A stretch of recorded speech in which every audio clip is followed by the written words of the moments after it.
Today is day 6 of me reading books every day so that you don't have to. We're on Atomic Habits, chapter 6. Motivation is overrated. Environment often matters more. So here, the author is just teaching us how important our environment is when it comes to shaping habits and the habits that we already have. And also how we can redesign our environment by somewhat booby trapping it with obvious cues that will benefit us in building new habits, right? So how does that look in real life? Let's say, for example, you want to build a habit of eating healthier. So you could do something like, instead of buying fruit and placing it at the bottom of your drawer in the back of everything else, placing it on the middle of your table in a bowl where you know you'll see it every day, making it obvious, right? Or let's say you got a habit of forgetting your wallet. You could do something like place it right next to your car keys the night before because you know you have to grab your car keys before you leave out.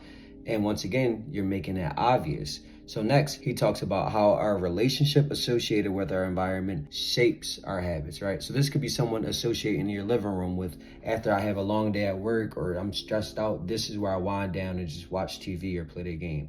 Or you might have a local park that's sacred to you, and every time you get stressed out or just need some personal time, this is where you go to clear your head, right? And knowing this, we can take advantage of it by giving context to certain environments and associating it with good habits. The author gives the mantra, one space, one use, which is basically just saying not mixing in a bunch of different habits that aren't beneficial to building that desired habit into that same place, right? So let's use the example in real life of, say you have an office room in your house. You could use that as the place, okay, when I'm in my office room, I'm only doing work, which means when I'm in here, I'm not watching TV. I don't come in here to chill and watch YouTube. I don't come in here to relax. I don't come in here to sleep and eat snacks or drink and smoke or do anything like that. Because when you do this, you're setting in your mind that this is the place where I go to work. So every time you go into that office room, you have it in your mind that this is where I work, so that you're not in here distracted by potentially watching TV or eating or doing anything that could be a distraction. And of course, we don't have the luxury of just building a room to do something specific. I know I don't,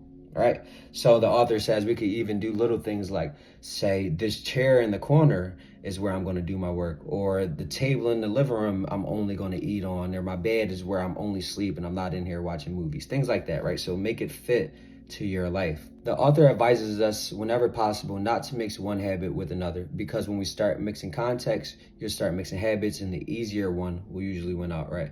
So this is a prime example of why when we move to a new environment, people usually thrive, and it's so much easier to do different things and build new habits, because when you have that fresh start, you don't have to worry about nothing from your past and those pre-established habits that you may have had in your whole life growing up in your hometown, because this is a brand new environment. So when you get there, you